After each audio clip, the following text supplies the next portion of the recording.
I'm Kathy Cavallari. I'm president of the Westborough Historical Society, and I want to welcome you to tonight's program. You can write and publish a book, something a little bit different that we haven't done before with our panel. I just want to say the Westborough Historical Society was founded in 1889 in this town to preserve local history through research programs like this one and the preservation of artifacts. And our artifacts, our museum, is right up the street at 13 Parkman Street. We did have a spring open house last Sunday. And we hold 4 centuries, really, if you include the current century, of artifacts that date back to Westborough's founding in 1717. So we really do have a complete history of the town and artifacts at our museum, which we do open periodically. And our next program is going to be there as well.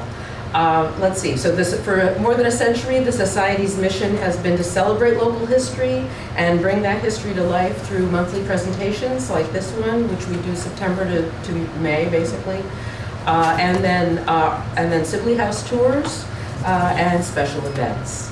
If you enjoyed tonight's program, and I'm sure you will, please consider liking our Facebook page, Westborough Historical Society. Check out our website, www.westboroughhistory.org. You can also join us and become a member through our website. And we just encourage you to keep coming and get more involved and help us and support our work. I do want to mention we do have a listing of our remaining programs in the back of the room. I'll just tell you upcoming. Tonight you're going to get to know Professor Mary Botticelli Christensen, and she is going to be leading a kind of a memoir writing workshop called Journaling Your History that's going to be held this coming Saturday at the Sibley House, 10 a.m. to 12 noon. And you can learn how to document your life experiences to engage future generations. And that's going to be at the Sibley House, 13 Parkman Street. It is limited, and there are a few spaces left. You can register for it by emailing us at Westborough Historical Society, spelled out, at gmail.com. And your price of admission is bringing a canned good for the food pantry. Let's see, and then our next and kind of final event for the year is also at the Sibley House. It's going to be our Spring Bazaar, and that will be held on June 1st from 9 a.m. to 1 p.m. And we get a lot of donations from our members, which includes antiques, jewelry, china, a little bit of finer wear, children's classic books, and we're very easy on the prices. So everything is at a good price, and you can find some really wonderful treasures because we're all history lovers donating. So, and now I think, without further ado, I will introduce Chris Allen, who's going to introduce our panel tonight. Get the program started. Thank you. Lots of introductions. Hello, I'm Chris Allen, and we're delighted to have local authors, regional authors tonight to tell you their story and answer questions on what it is like to write and publish a book. However, probably the most famous author from Westborough, born up the street on Church Street. How many of you read Johnny Tremain when you were young? Well, if you didn't, you can do it now, because it's a great story about the Revolution. Also, Esther Forbes, who wrote that, also wrote this Pulitzer Prize winning historical documentary, Paul Revere and the World He Lived In. So Esther Forbes was the most accomplished author probably we've produced in Westborough, right on Church Street, one of the Forbes, and her books are fabulous. But I'm sure these books and these authors will be fabulous and are fabulous now. So I'd like to introduce them. You probably know some already. I'm going to stand over here. Our Master of Ceremonies, or Mistress of Ceremonies, is Dr. Mary Botticelli Christensen. She is a retired professor of education and former director of the secondary education program at the University of Hartford. While living in Connecticut, Mary taught English for grades 6 through 12, worked as a columnist for the Hartford Courant, and served as editor of the monthly newspaper Green Thumb. Currently, Mary is the director of a tutoring company, Christensen Educational Consulting, in Westborough.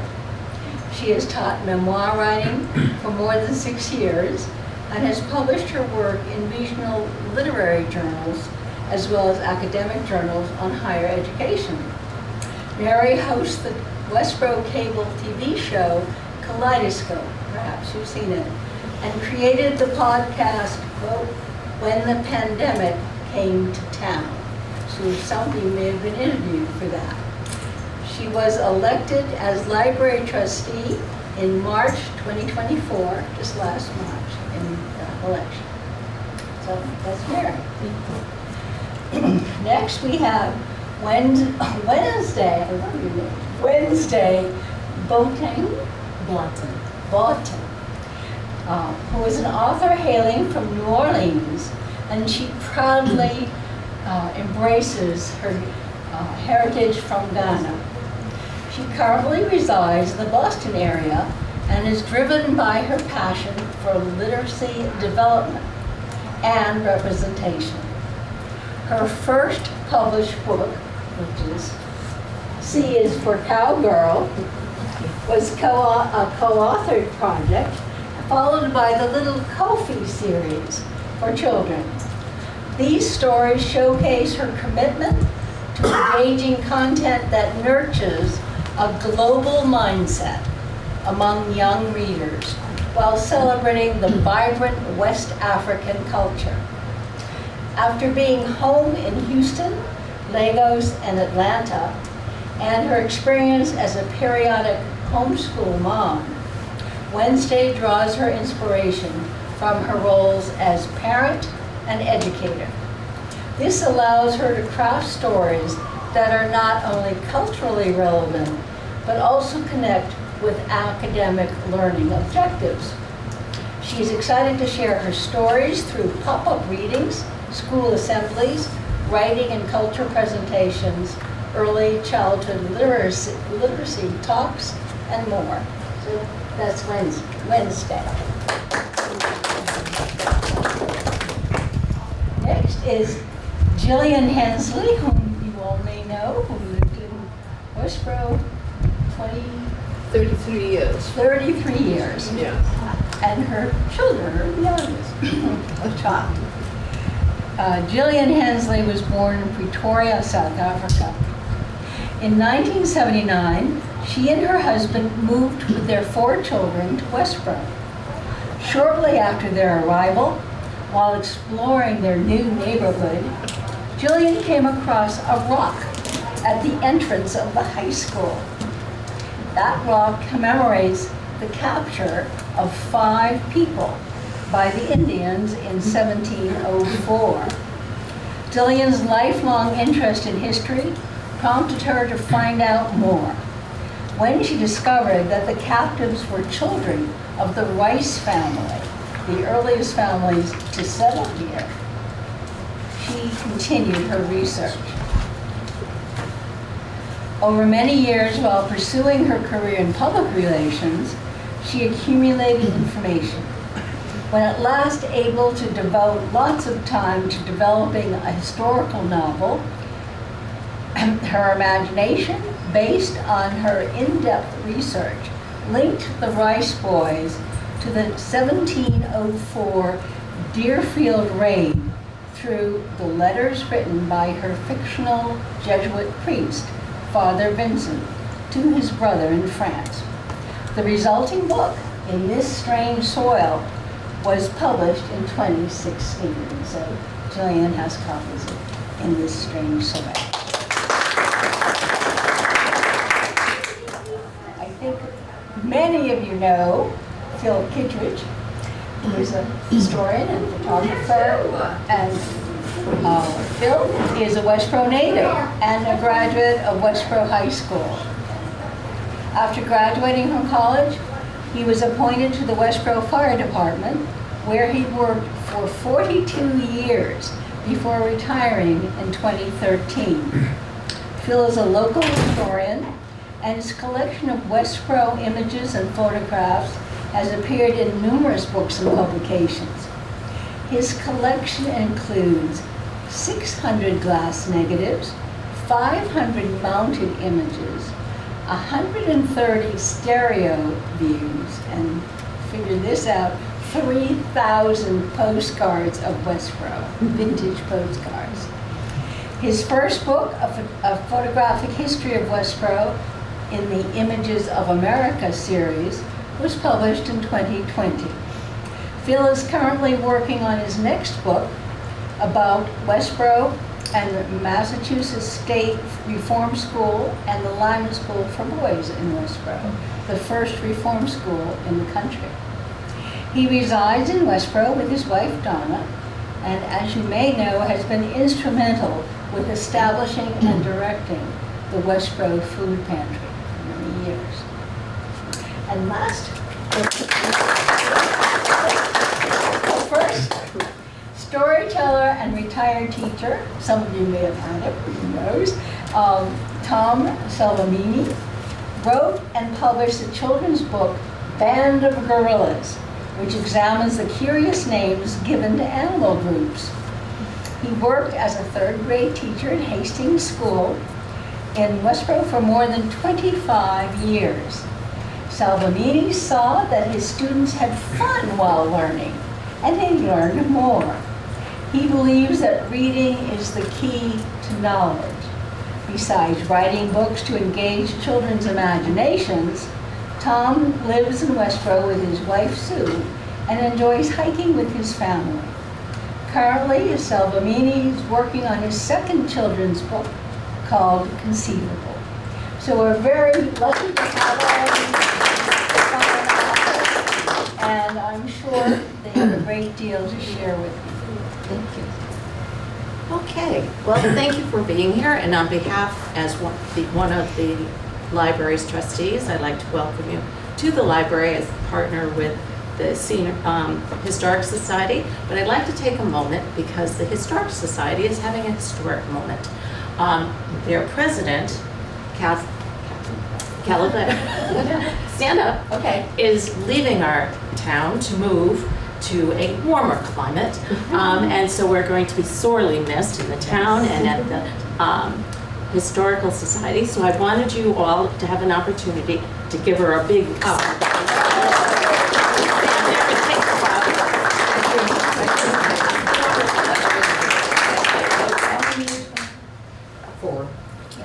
Okay, so now that we embarrassed her, I think it's all, we can do whatever we want now.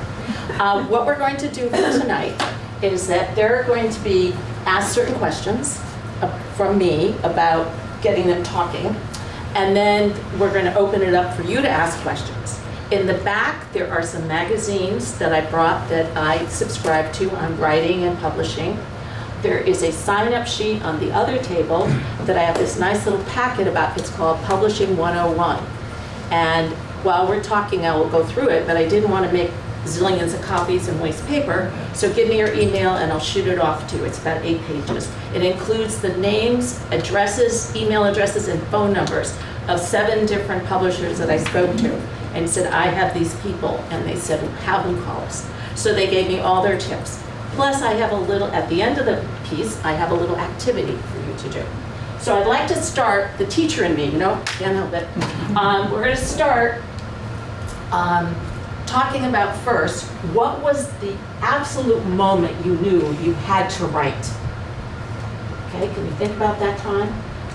Some of us are older, we have to think back. But that moment in which, so can we start with Jillian? Could you remember that moment where you said, I guess it was probably the first time I saw that that rock.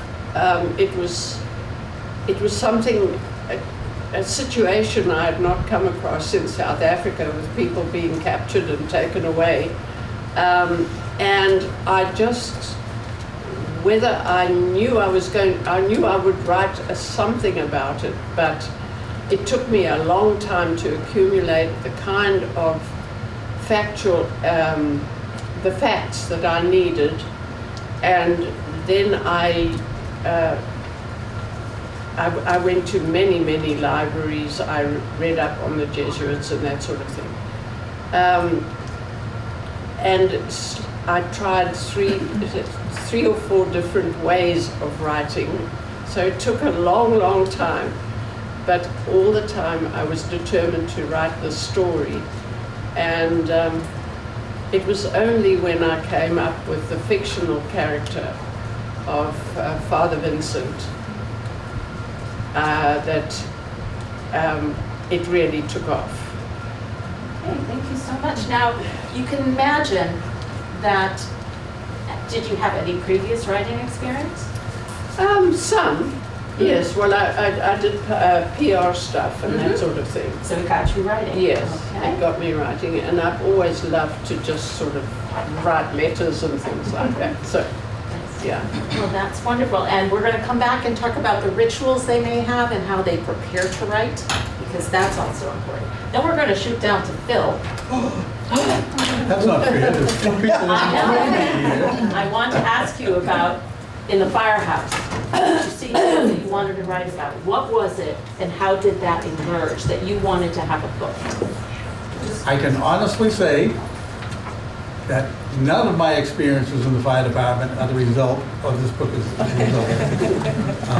The fire department was great.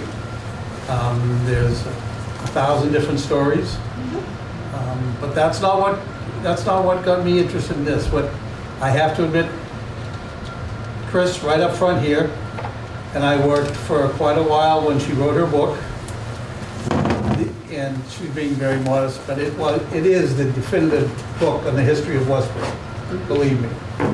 I was amazed at the time when we were going through all these images to try to fit some of her articles, the amount of research that went through, and I said, I could never do this. Never could. A few years later, another friend of mine wrote a book, Cornfield Meat, Glenn Parker, on trolleys, and they were going through Westborough. Same thing, I worked with him, a lot of photographs, a lot of images, and same thing, wow, it's a lot of work. And then about 5 years ago, Kate Anderson wrote a book on the State Hospital. Marvelous book. Same thing, she had come to the house, we spent many hours going over images, and I was just impressed. And she said to me, you've got all these things, why don't you write a book on Westborough? I said, oh, it's a lot of work. She goes, yes, it is, but you can do it.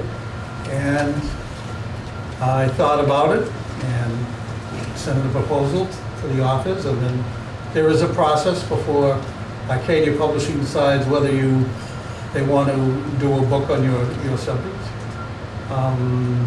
It could be, photographs, a sample chapter, and all the different chapters in the book.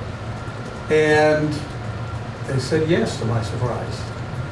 And it took about 18 months. I'd like to applaud your wife for allowing 3,000 postcards in your house.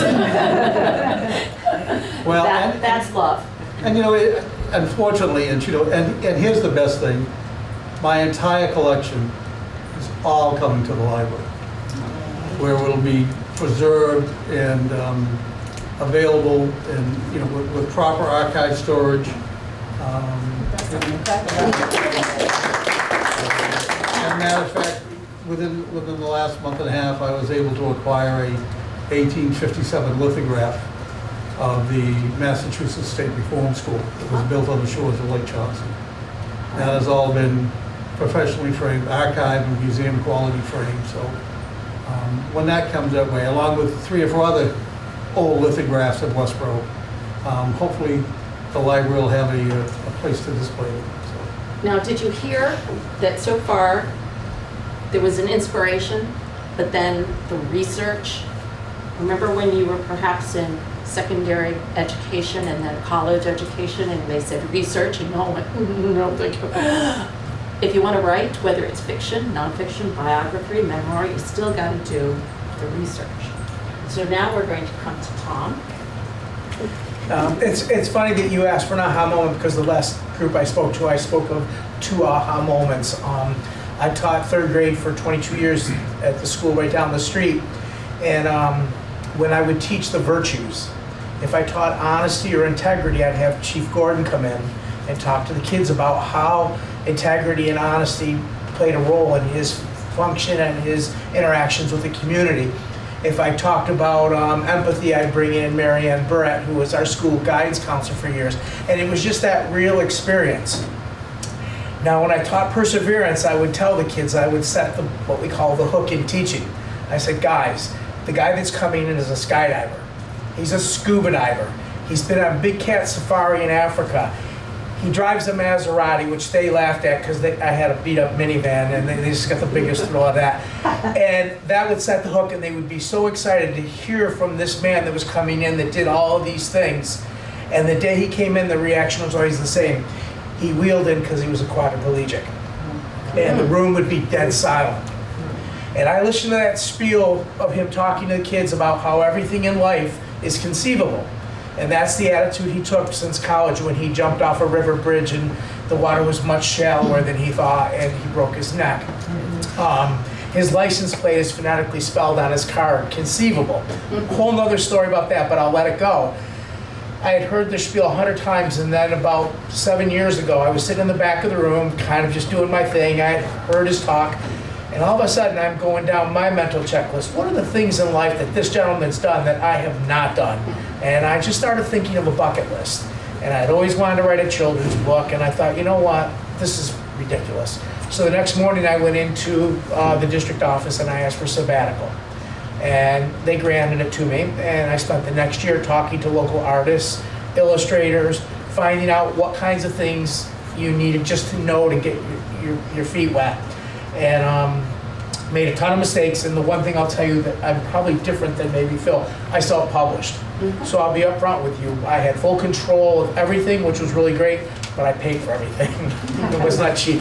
The second aha moment that I'll tell you very quickly, I took my middle son about 7 years ago to the doctor's, and he's sitting on the doctor's table, and we're waiting for the doctor to come in, and there's a book rack on the back of the door.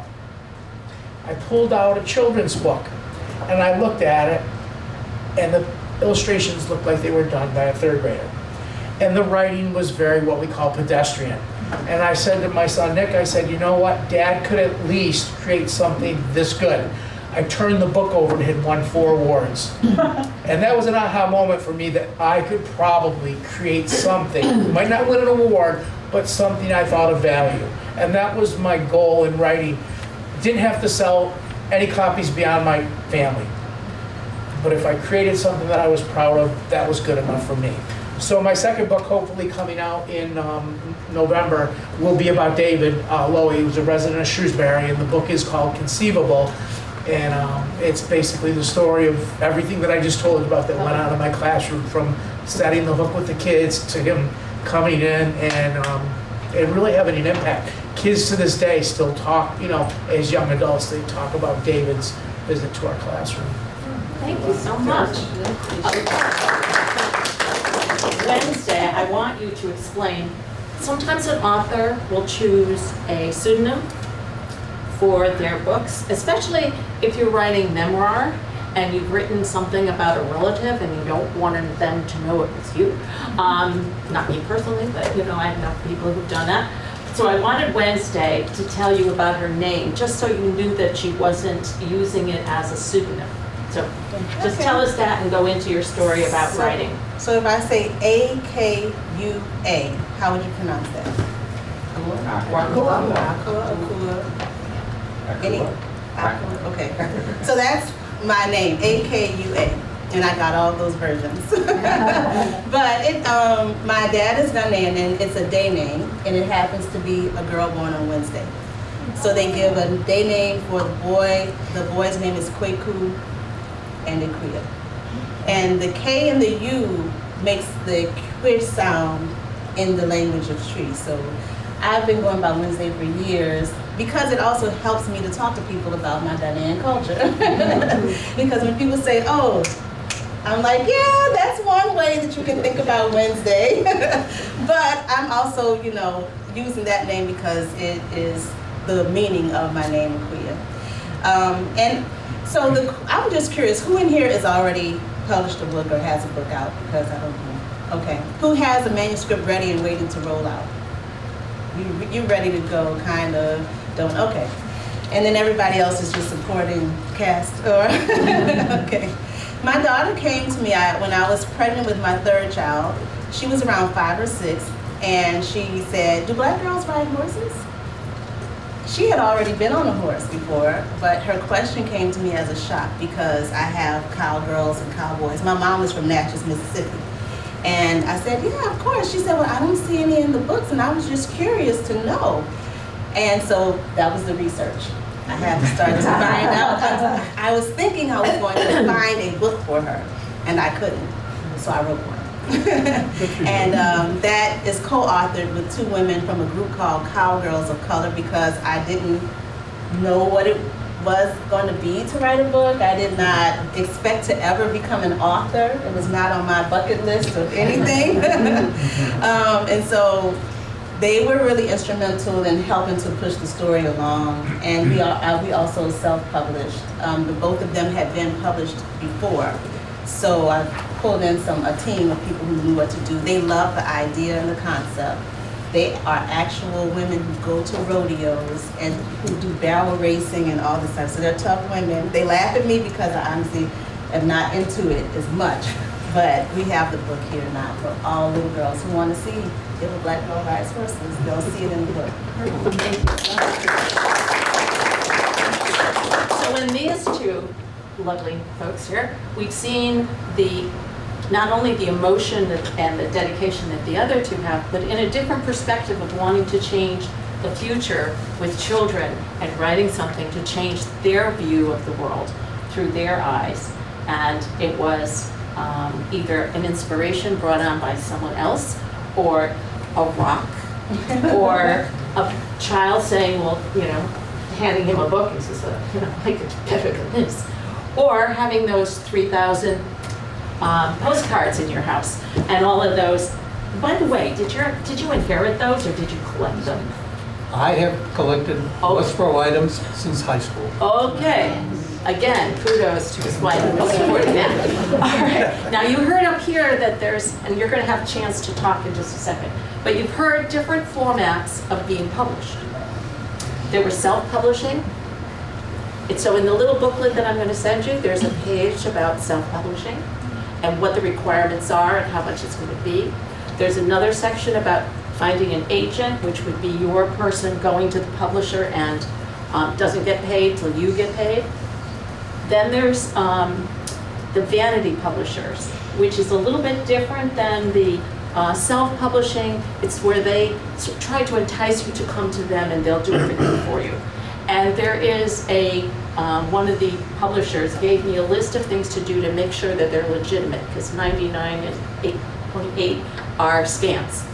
So she was very kind to say, first you do this, then you do this, then you do this, and if they say okay in all those categories, the Better Business Bureau has heard of them, Amazon has them on their publishing list, then it's good to go. So you will have information, concrete things to do. So we had their inspiration. Now I want to know, and you start thinking your questions, your rituals. And this time I'm going to start with Tom.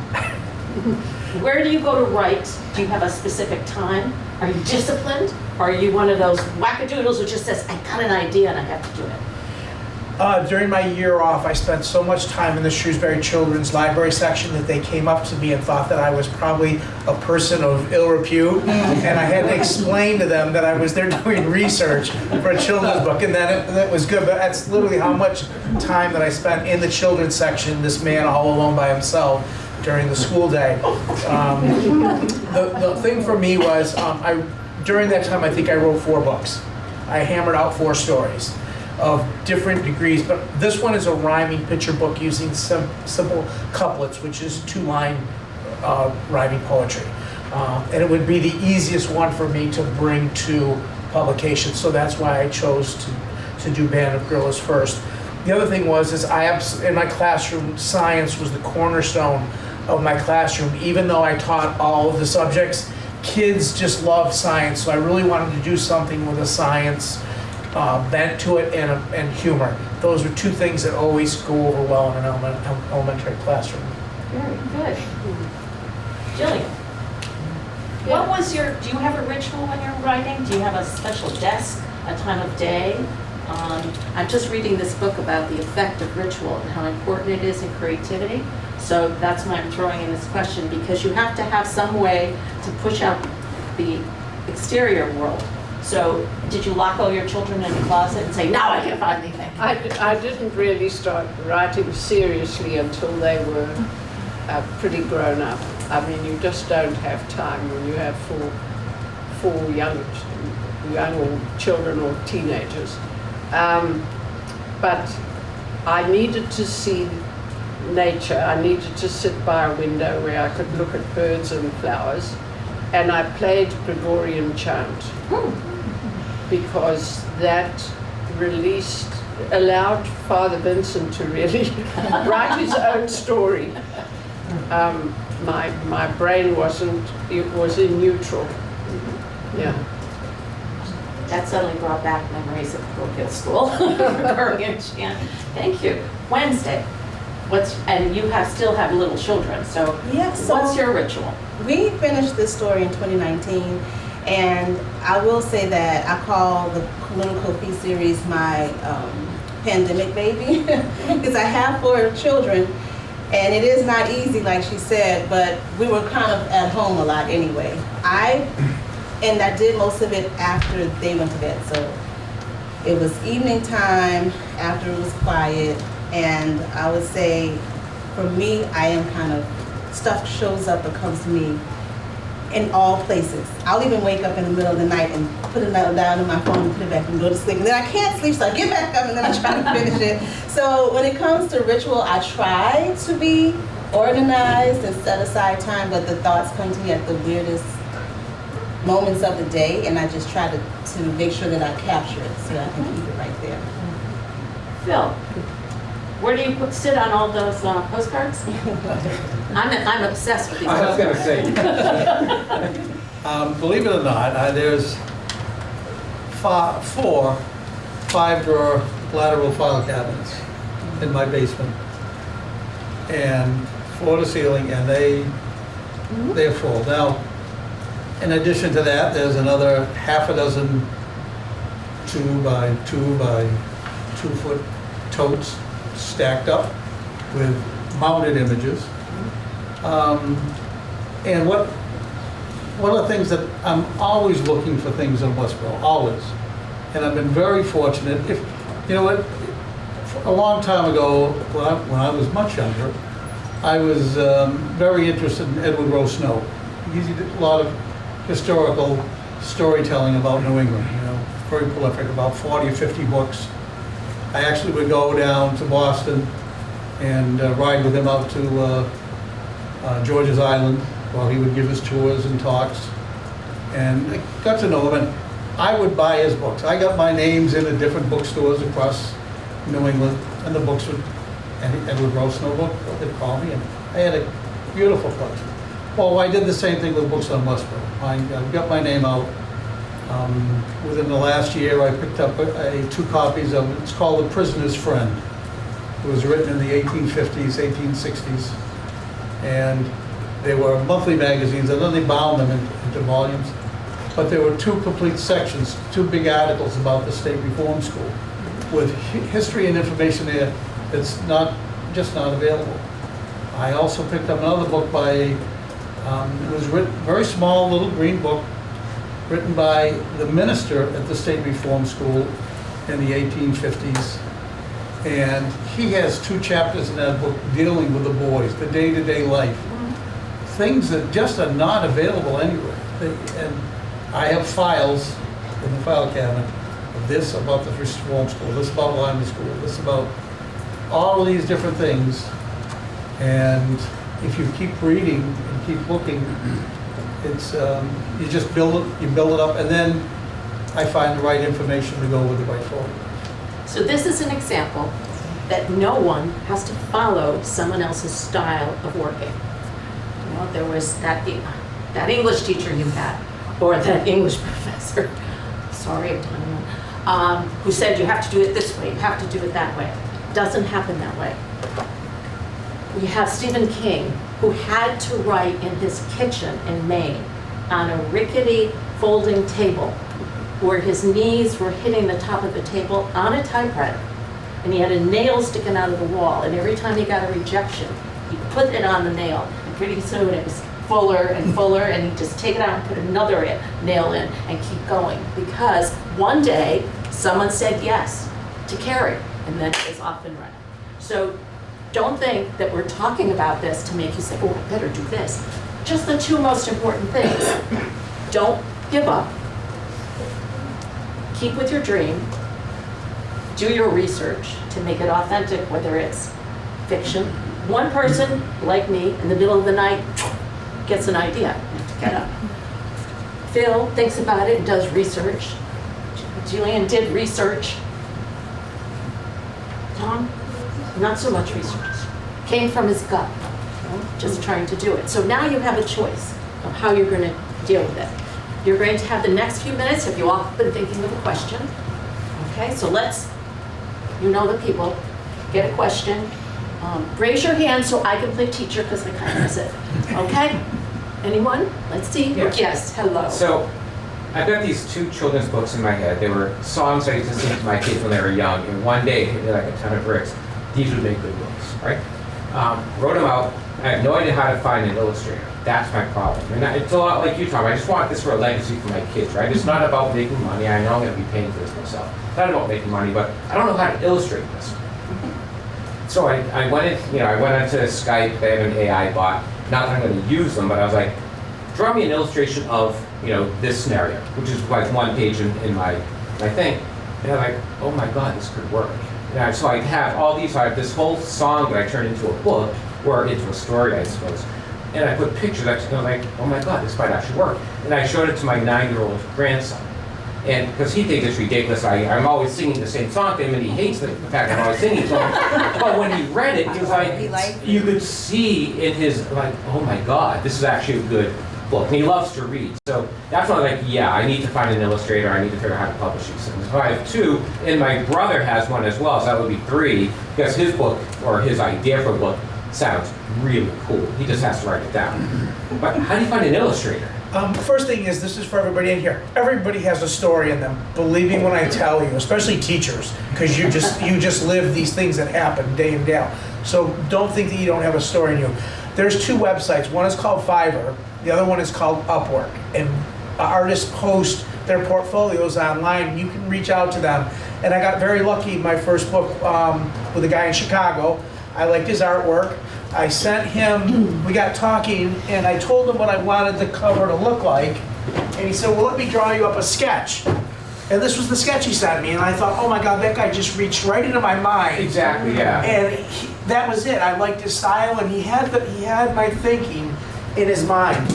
And it worked out really well. Now, my second book, I've had very bad luck with 2 artists, and I won't go into it, but it's out there.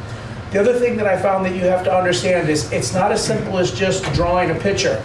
It has to be formatted, it has to have saturation for color, and it has all kinds of these parameters that will make it fit into a children's book. But there's people out there that can help you do it, and we can talk afterwards. I would appreciate it. I looked at Fiverr, and I was like, how do you even pick? I mean, Fiverr is like looking at Wikipedia with 1 billion different pages, right? So I looked at it, was like, well, this one is like 3 pictures for, I don't know, $99. I mean, I need like 30 pictures, right? Because it's... Yeah. Then someone else said to me, well, do you want pastel? Do you want watercolor? Do you want that? I'm like, I don't know what I want. That's what you have. And when I was doing my year research, I went into the library and I looked at all the children's books. I looked at pastel artwork. I looked at, sketch artwork. That's where you get your ideas. What kind of artwork fits your story? Because my 2 stories, one would definitely be more sketch and one would be more water. So it is 2 completely different styles. Because one's more for infants and one's more for kids. So Also, don't forget your local university has an art department. Someone suggested that. One of my friends I suggested did that. Actually. I also, when I was doing a curriculum, I designed on the computer back in 1987, and the computers were and I wanted it so a child could take a tour of this park without ever having to go to the park. These were all inner city kids. They didn't have to go to places like that. And I hooked up with a graphic designer who didn't do well talking to real people, and I didn't do very well with computer people. So we made up a vocabulary list. And so I said, send me your words so I'll know what you're saying to me. The same is true with a graphic designer or anyone else. Just ask them, could you send me a list of what you're talking about? Because I don't understand. I mean, I understand kerning and Yeah. fonts and everything. That's my old life. So I understand. Anyone else have a question? Go ahead. I have a question to those of you who sent out query letters. How many query letters did you send out before you got interest from an agent, say, Wanna take for that? instance? I have a copy in the little booklet, if you sign your name in the back, that's about how to compose one and who to Okay. send it to. And they look for a specific style, short and sweet, and get to the point because they're reading a lot of these. As our friend Stephen King said, he sent out so many that he forgot who he was starting to send them out to. So how did you do finding your publishers? How many publishers did you have to go to? You already had a niche. Well, one of the things I learned is you need to know what the publishing company is looking for. Now, Acadia Publishing, you've probably seen these. They've made thousands of these different books and everything from the MBTA in Boston to different amusement parks, cities and towns all across the country. I probably bought 12 or 15 of these books on towns. And I went to go through and, well, okay, I see what they're looking for. I see what made the final product. I was actually toying with the idea of doing one on the history of the Westborough Fire Department. And there were very few of them. I didn't really like it, to be honest with you. I thought, working at the fire department, that was a little boring. Now, if I thought it was boring, I worked for the fire department. So I have a chapter on disasters in Westborough in here, and there's some fires. But and I have an editor, and she's up in New Hampshire. This company is basically down south. You get assigned an editor, and they're the ones that you need to keep happy. You submit to them what you're doing, you'll get the feedback back. No, we went through 20 different versions of the cover before they finally decided on one that they accept. I hated this cover, to be honest with you. I thought they were much, much better covers. But this is what they said sells. So you have to listen to sometimes to what they say. So did you solicit a publisher directly, or did you seek out an agent? Yes. You went to a publisher directly? Okay. And there are a couple other companies that do something similar to this. Plus, I also looked at a company out of Boston that I think they're out actually in New Hampshire. They have published a gentleman from Boston who published a book about the history of Boston. So how many publishing houses did you investigate I looked- or send letters to before you got I looked at interest? 3. 3? Okay. I actually only sent a letter to 1. I Okay. actually looked at 3 and I narrowed down actually some feedback of how this company was to work with. And I was fortunate because the woman that I was working with on the state hospital book was very, very happy with this company. She had done, this was her second book with this company. She says they're very strict as far as the timeline, but if you follow the rules and willing to do the work, it'll be fine. You do know that many of the publishing companies that have the big name also have subsidiaries that are also Yeah. publishing companies, and some are very specific. So if you find out, and one of the things I'm going to give you is this activity sheet. If you find out who publishes your type of book, and the way to do that is, I'm just going to push these, and you will rustle them quietly so we can have the other people speak. Wednesday, do you want to just tell us a little bit how did you design the cover yourself? How did that work? So we did use Fiverr. I did like the idea of it, but like Tom said, he got something that he liked. I would just pay for one example, Yeah. a sample, and that can be $40 or $50 or even $60 for some of the illustrators, but it's worth it not to invest in a project. I did find for me that I learned how to be very specific, because if I didn't give a detail, some of these people are not in America, so especially talking about you know, the idea of rustic or the idea of cowgirl. They don't really have a reference. I had to give a lot of references and I had to go back.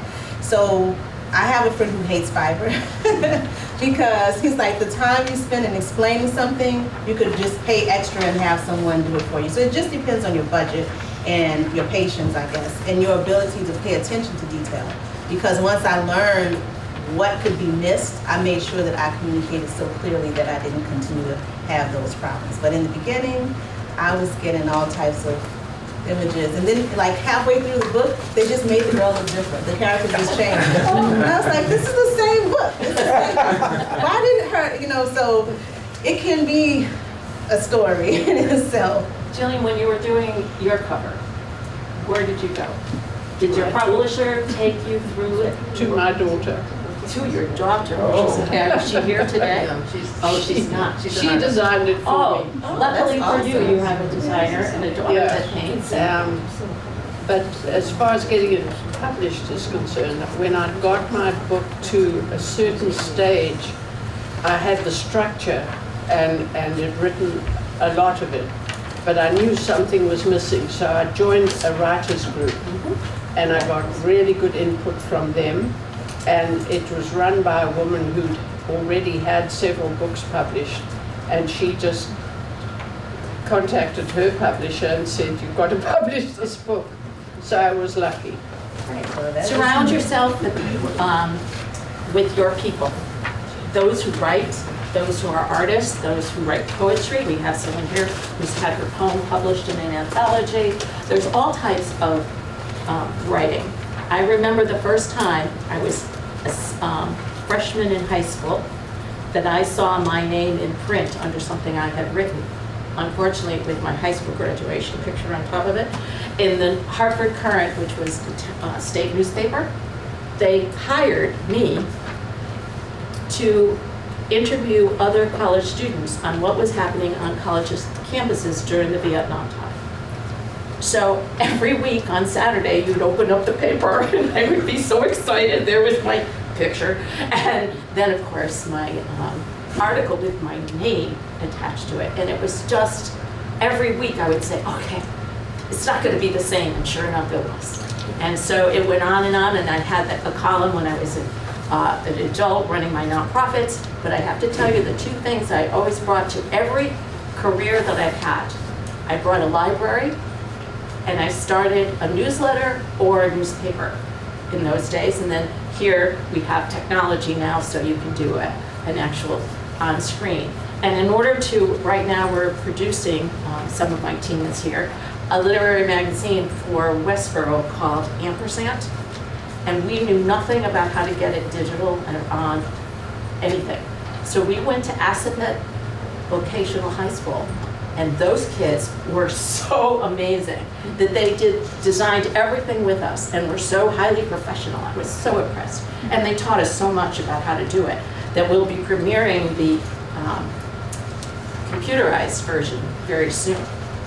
So now I don't think I gave you any, right? Do I have any extras of those that I can share with the front of the room? Thank you. Okay. Just want you to take a look. Can you two look on at each other and see if any of these things are things that you actually did. This is just a little exercise that, again, gives you an opportunity to investigate, do your research, go to the bookstore. Go to the area in the bookstore that has what you think your category is. Pick up 3 books. Look at the comments in the back. Look who published it. Look at the date. Look who the illustrator was. How much time period lapsed between when the topic was written and happens, and then when it was finally written about. All of these little activities that you can do in a bookstore can give you an immense amount of education on how to talk to a person who is a publisher, because now the vocabulary, the way that people write, and one of the practice things you should try is writing your own back review, asking a family member, write a review of this for me. Then it starts to actually become something that you're working on that's professional. It changes your feeling about it. It's not like you're sitting all alone in your room and writing, which is what I do. I like that. I like sitting in my room. writing. And right now, I've given up on the technology and all those things, and I'm writing my memoir, which I did have a piece of it. And I was thinking I should change my name on it because I wrote about the nuns I had in school, and I figured there's going to be heavenly retribution. You know? I thought I should just change. But Botticelli, it just can't skip that name, you know? So I figure I'm going to suffer probably in purgatory for a very long time. But Sister Marie Edward was a very nice person. So we all have our skills. We all have our passions. So how about if you don't mind, we go around and if you're a guest here with someone else, it's the person who's writing. Now you said you started. What's your genre? Fantasy. Fantasy, okay. What's the age group? Probably adult. Maybe perhaps young adult, but more likely adult. Adult Somewhere fantasy, somewhere in okay. there. Are you writing? Yes, I write books about New Age spirituality. Okay. And I've written about psychic phenomenon, psychotherapy. I've written about near-death experiences, fiction. Some of it is based on some experiences I've had, but I don't come right out and say that. My new book that I published earlier this week, literally, it's called The 9 Past Lives of Kitty Cats, a novel about reincarnation. Okay. Now you have a definite niche, and you have a definite niche. Is there anyone we know we have a children's book, so we know we can go for that. Anyone working on a horror? Is fantasy horror? I mean, there might be elements. Okay. Anyone working in another genre? Yes? Historical fiction. Historical fiction. Similar to Jillian. Now, historical fiction takes a lot of historical research. You know, fiction part, you can only go so far. So making sure that maybe you have a chance to connect here and to the others. Oh, I see another friend of mine over here. Anyone else have a? Just historical documentation. Yes, you are the queen of historical documentation. And as with Phil, she's also done work in the Advocate, writing pieces about the history, which I think should be put into a collection, but that's just my thinking, and having it published, but you know. Anyone else? Yes. I'm working on memoirs, which has led to poetry, which has led to history. So I've got a lot of irons in the fire at the moment. Yes, and that's how sometimes life can take you. Some art form will start to work on your language, and suddenly you're finding that it almost rhymes, or it has a rhythm all its own, and you say, hey, I can write poetry. Because poetry isn't that it has to rhyme every other line and have iambic pentameter. Poetry is just for the joy of the words. So, hello. Hello. Are you in the process of doing a book or thinking about a book? Thinking, I'll do it when my kids are out in college, but I'm just starting the process. Starting the process. Well, what do you think is going to be the hardest part, other than finding time? Because everybody... Do research. The research. And you know what genre it's going to be in? It will be memoirs, but I want to do for some of the heroes I look, I grew up as, but I need to do some research on them. Okay. So again, that's a very interesting niche. Anyone on this side? I haven't heard from any of the blonde ladies. Any of the brunettes? Okay. Well, I'm actually here because my brother has written a novel. And it's kind of hard to get him off the dime to approach publishers, so we could Yes. see what I could pick up. Yes, procrastination is not unusual with writers. Even young writers and older writers and very old writers who think, you know what, I could wash the dishes. I don't wash dishes. But I always think, I could always wash the windows instead of doing this, but you have to knuckle down and get it done. What are you anticipating writing about? I was a scientific writer. I usually write about scientific articles, like published citation by Science, something like that one. But usually that article was written based on the experimental or based on the scientific test. So but I'm here, so I'm thinking about write some things just like novel or based on the fiction or imagination. Yes. And the translation the scientific things to the real life. Yes. Sounds fascinating.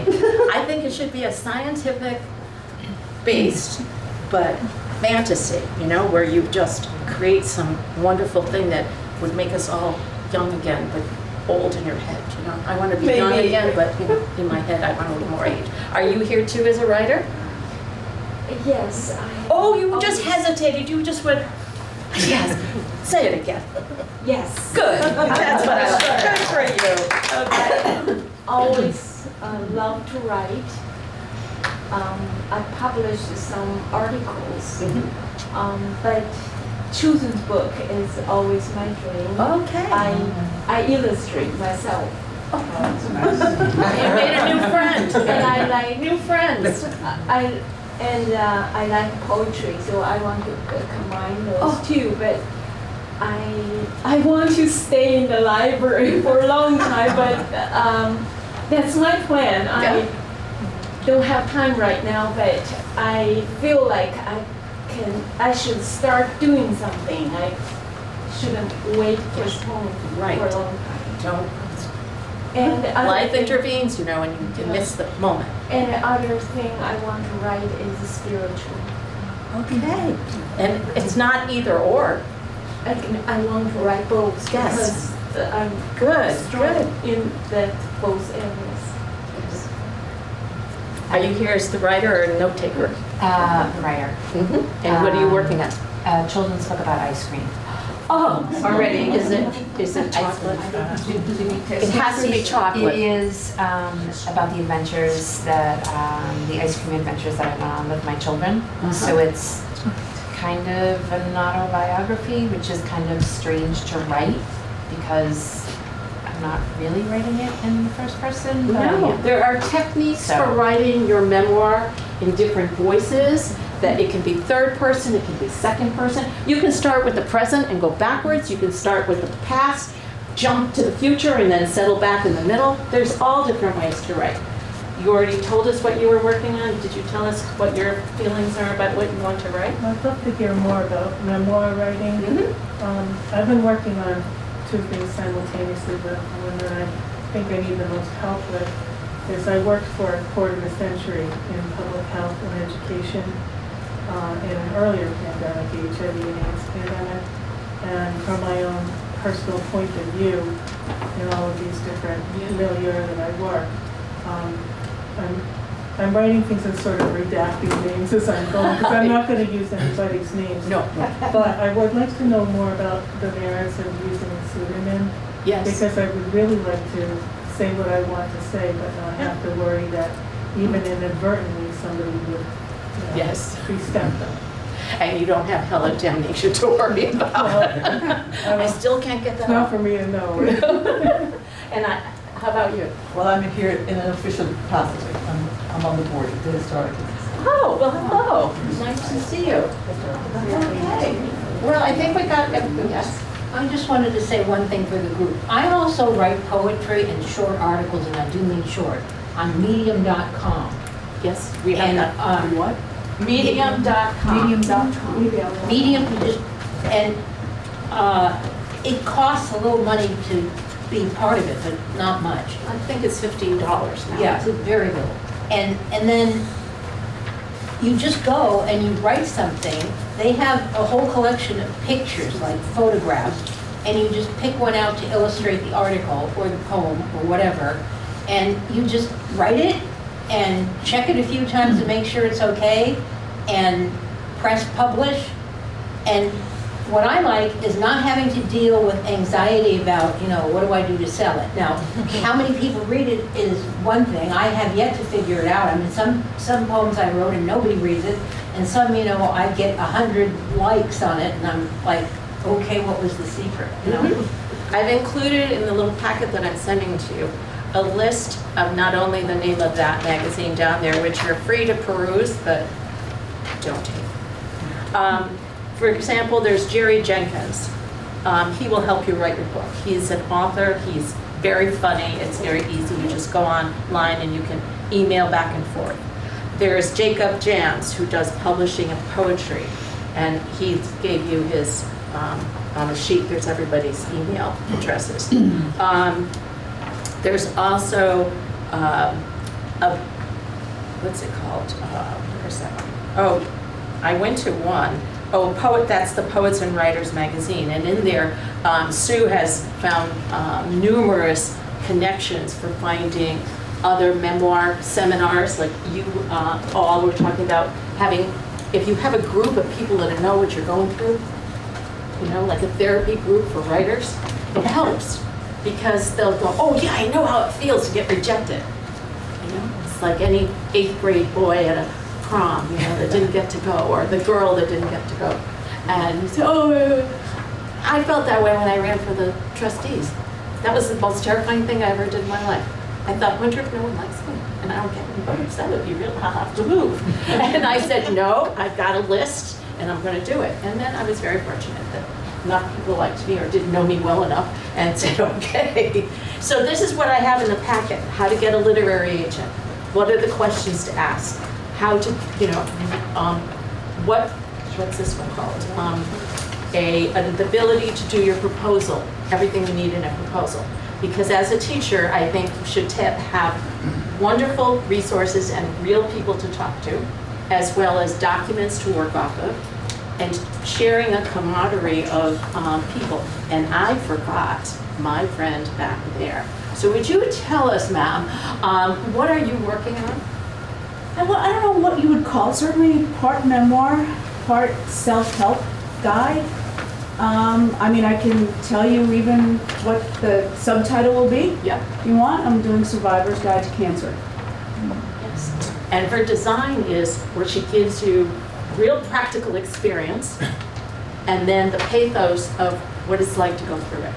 And one of, so I'm not sharing you told, but one of the funny ones that I saw was her advice was if you're going to have radiation, go get your picture done for your license, because you may not have any hair the next time.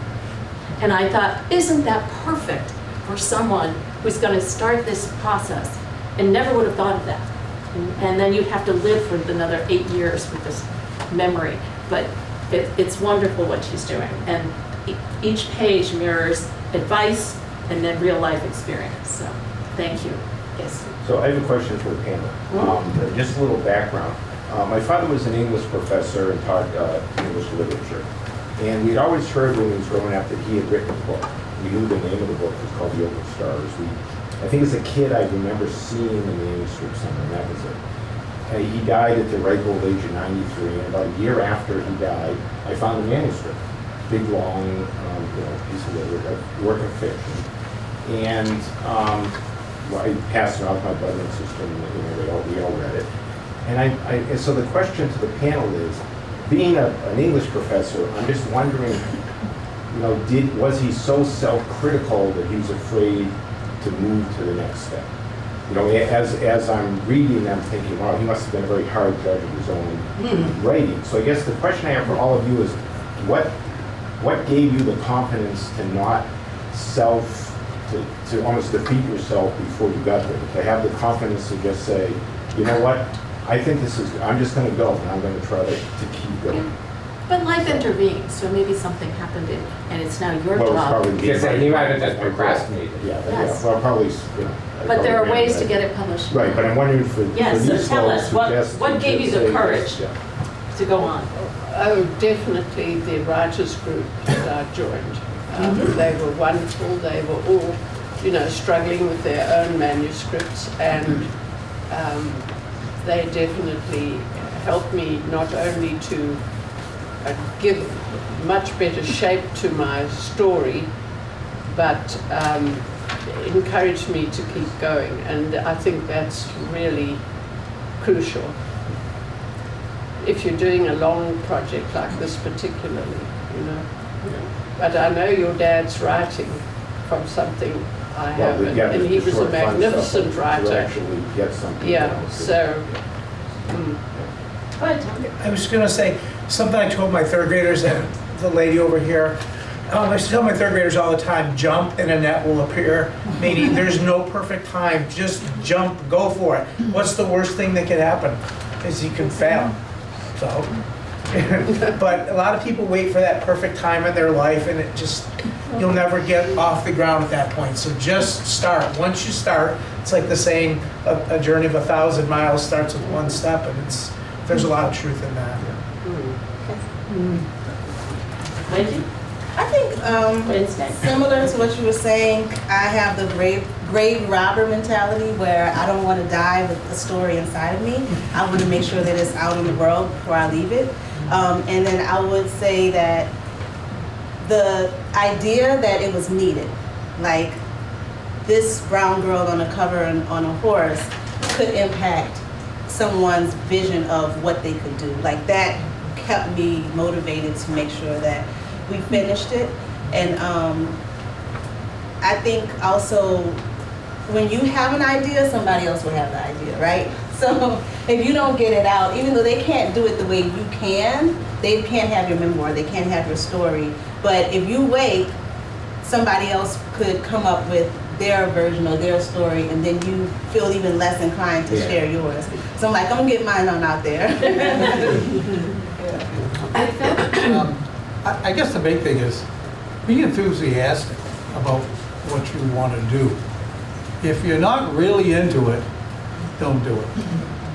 You've got to embrace this, and because I'll be truthful, it wasn't easy. It was, for me, it was 18, 20 months altogether from start to the finish. But surround yourself. My wife was so gracious and so nice to me when I would write something Well, up. you're going to be a saint. I'm putting you up for sainthood. But it's got almost 180 photographs in this book, and anywhere between 125 to 300 words is the caption for each one, and that's from the publisher. And I'm thinking I'm doing great here, and all I can hear is, you know, like the Irish mother when she goes. So she'd say, well, I think we ought to change this a little bit. You should change this a little bit. Okay, yeah, all right. So you get through that part. Then, again, all enthusiastic. Then you need to bring it to a person, which I refer to as a wordsmith. And she's the wordsmith right there. Clark University. What exactly did you do up there now? Tell everybody. No, I was a writer and editor there. So I write the words, but she made sure that they were pretty. And that's called the editor. Surround yourself. It's a very, and historical, you have to be very, very careful. You need to have your facts correct, because it's very easy to make a mistake. So Phil, your process was about 20 months. Yes. Jillian, from your moment of inception to date of publication. No, don't tell them that. No, because it's relevant. No, it's true. How long was it? If from the very beginning to when I finally got it was 30 years. Okay. It sounds terrible, but you know, I was accumulating little bits of knowledge all along the way, but I persisted. So I think. Well, I'd like to tell on her too. She did a lot of writing in those 30 years. She wrote a family history. She wrote a lot of things for Facebook. And that prepares you to become a better writer to continue. So none of it was wasted. But would you think of publishing your dad's book or not? It's not the Confederacy of Dunces. It needs a little bit of editing, so probably not. Yeah. Well, you'll never know. Who did I not get? Wendy? Wendy, all of a sudden. Or Wednesday. Go ahead. What was the question? How long was your process? I don't remember, honestly. Well, let's say a year. About a year. Tom? That gentleman though, you can still publish something for your family. It doesn't have to go public. You could take his story, bring it to life, and then there's something there for the family. Right. Amazon will do that for you. Yeah. And Jillian wrote a family history of the two sides of our family, going all the way back to 1600 something, right? And illustrated it. And so I self-published that. and we did an initial run for the family. And I've just done another run because there's another generation now that has how asked nice. for the history, so. There you go. And she wasn't doing anything those 30 years. She was just laying back there. Well, we were just fortunate in having a lot of family photographs. Oh, that's wonderful. I don't know why they made me sit between the two highly qualified women. Don't say that. You did a wonderful job with your kids in that classroom. I want to put down someone here in town, Beth Orsini, who owns the very unique bookstore, and she sells self-published books. As many, like Barnes & Noble, don't tend to do that, so you don't know where to go. But I have her contact information right here. She was hoping she could stop in and answer any questions about what a bookseller thinks about your books. But again, visit those places and look at the books and the covers, and you'll get some good ideas. Yeah. We're getting close to, we have a round of one more set of questions. Anything that you didn't get answered, Sue, and then. I'd love to hear some suggestions about finding a writers group. I'm fortunate enough to have a wonderful writers group, but I think others might want to know how you do I that. actually just went on the internet and I was looked for some group near me and was fortunate enough to strike this one. But there was also a very good writers group at the Senior Center in Northampton that I went to afterwards with other smaller things I wrote. So I know there's a very they were really good. So. I know there's a very active young adult writers group in Framingham. I haven't been in touch with them or anything, but I know I see a lot of their work, so I know there's one there. Well, in that magazine back there, they give you, if you have the time and the finances, you can go, for example, they just advertised the one in Scotland, to go and sit with other writers and be secluded and be able to write. That's not my life. So I find people that I surround myself with. So I started teaching writing because I only moved here and I didn't know anything. My husband and I, we relocated for our children and then they all moved. It was really fun. To Germany, no less. But they all came back eventually. So we had a big friend somehow. So the first place I came was the library and I said, how about if I run a memoir class? And they went, oh. So I had a group that I thought, okay, this is nice. We'll do 6 weeks. And then I'll get another group. It'll be nice for 6 weeks. Well, the first 6 weeks didn't want to give it up, but I had already had this other group of 10 people, so they came on Tuesdays. So, okay, so I had Mondays and Tuesdays. And then another group said, well, aren't they going to stop? And I was like, I thought they were, but they're not. So we had 3 groups running, and now I have just one. And this is really important. If you join a writers group, especially locally, I have everyone sign a non-disclosure paper so that no one, and this is a small town, so you know if somebody said something. Now you all know that Sister Marie Edwards is going to get me when I'm dead. Or maybe even Sister Nicholas. But anyway, you know that about me now, and that's sad. But I don't have to change my name when we move out of town.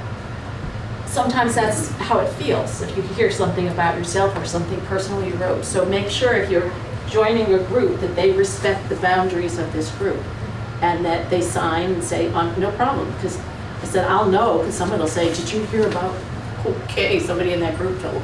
So those are the little things that you should look out for. Who is the group you're working with? Look around here. There might be somebody saying, you know what, how about we meet for coffee? How about you do this? So that's not some other far-off dream. You can make sure you find a group. And it was very important. And I found a group of people and expanded to meeting other people. And now I have other people. The first time I met Phil was interviewing him for the podcast. And I had never done a podcast before, but someone had asked me to write a book about Westborough's pandemic. I only lived here a few years. And nobody had any pictures or anything. So I said, how about a podcast? So I'd march into the Westborough TV and I said, does anybody here want to do a podcast? And there was silence, and they went, we've always wanted to do one. And they ran out and bought NPR-style microphones. And because I'm used to talking in front of groups, and I don't have trouble with that, it worked beautifully. And the guests we had 57 guests. And now it's in the archives of the library, so that in 50 million years, they can look what happened to us. And how and it's called, the whole title is, because when I first started, I didn't know what it was. When the pandemic came to town, how a small New England town survived on resilience and kindness. And that's what I learned. I had no idea. You know, you could have all been cutthroat and just, you know, killing each other for all I knew. But what I found was immense kindness and resilience and how people got stuff done. So that's there. You can find a way to tell your story. It doesn't always have to be in print. You can try different things. The TV show is just a whim. I don't like to be on camera. I always try to move around a lot so they don't see me. But I like to interview people. And it's called Kaleidoscope because you gotta shake things up sometimes and look at the world differently. And I've always collected kaleidoscopes because I like to shake things up. So how can I be different? You know? So keep that in mind. And we're almost out of time. See, I know. As a teacher, you just know. Yes? Sorry, last question. I just want to clarify on the writers group versus the editor. Mm-hmm. So editing, as I understand, is once you read the book, you'll edit and make sure it's more acceptable to the larger audience. Mm-hmm. But chapter by chapter, like, does that get help? You get help from writers group or somebody from your family? How does? I just want to know what the best practices around it. Because you don't want to go so much effort and then they realize that it's not sinking. Well, you really should have sort of a prospectus of what you want to write about. And then look at a chapter and say, did I tell the story I was meaning to tell? And ask someone you can trust to tell you the real truth. You know, like your wife will say, no, this isn't good. Because you don't want someone constantly saying, oh, this is great, oh, this is great, because they love you. No, you want someone to, cut to the chase and say, not good, do it again. And then you get to raise the level of your writing. The more you write, the better you become as a writer. So you gotta practice. Then you ask someone who's already published, and we're all here, to be available to you guys for advice or whatever. So now quickly, because we only have 3 minutes, and we'll be locked in here, we'll have to read every book here, it'll be just wonderful. Yes, actually, we can have a little John Carter. Go ahead. Quickly, how would you tell somebody what to do? How often did you edit while you were writing? Oh gosh, all the time, yes. So it was an ongoing process for It her? was, definitely. What about you? I'll pass on that one. Yeah. It's just what I've done so far. There wasn't a lot of, Chapter by chapter. yeah. Chapter by For me. chapter, okay? And yours were? Don't you, I'm a little different. You signed a contract with this company, and you're under a deadline, and there are a time frame, and you have to submit a certain chapter. Let's say every 6 weeks, a chapter's got to go up with all the text and all the photos. That goes to the editor. The editor may not like the order in which the photographs or the chapter. I mean, that's what that editor is. That's her job. She's a professional. I'm not. So you need to have a kind of thick skin when they say, but that's back and forth. And eventually you get a product that they like and you like. So it's a little different. I would like to say this because Mary mentioned the vanity publishers. Basically, that's if you have $2,000, $3,000 and it's not a big story. They have an illustrator on staff, an editor on staff, and you have your story. You give them what you want to do and they give you a fee, and your book will, if it's a good company, which she has information to vet to make sure it's not a fraud, but there are good companies there, and you will have a product at the end. And then you can take it. Sometimes they also assist you with information on how to market to actually sell. But there are companies, I didn't go that route because it wound up, I know someone who did it, it wound up being double what she thought from the beginning to get what she really wanted. But the baseline is about $2,900, $1,900 to $2,900. And depending on how many illustrations or whatever, you can have a finished product within that time. Because they have like a person who coaches you who says, okay, in a week, I want you to have this done. In 2 weeks, I want you to have that done. And that's an accountability partner that helps to keep you on task. Well, thank you so much to all of our